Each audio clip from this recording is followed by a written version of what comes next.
Zach Detmore here with another boring organization video, and today I'm talking about checklist for what you do before a rough inspection.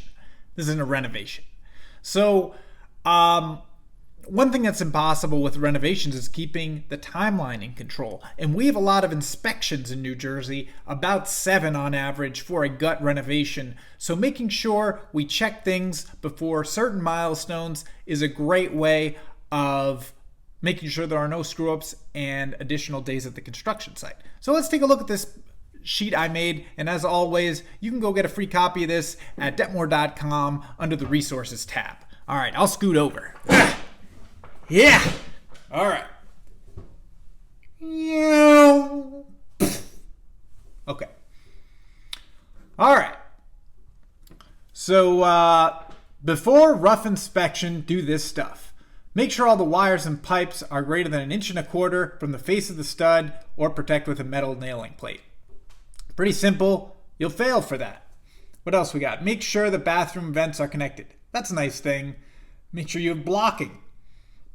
Make sure you have fire blocking. Sewer pipes are closed. That's just a nice thing to do. Typically you don't fail for that, but that's just nice. Make sure shower pans are flood tested and full of water. That's a good idea just to do. Not everyone cares, but it's a good idea. Pump up your gas pipes. Sometimes, even though you have a good system, maybe your gauge leaks, so it's good to check those before the inspection.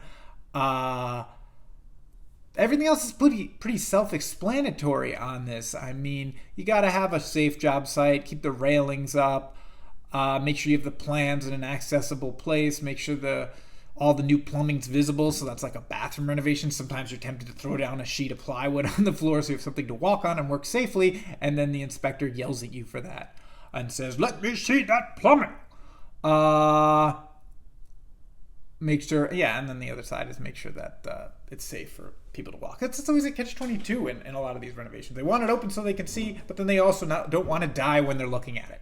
So that's pretty much it. Checklists are a great idea. I encourage you to make them for your business because it allows someone who doesn't know what they're doing or doesn't have a lot of confidence yet be the master of their destiny. If they can check those boxes, they can get you ready for inspection. So go download it and subscribe to this channel if you like this kind of stuff.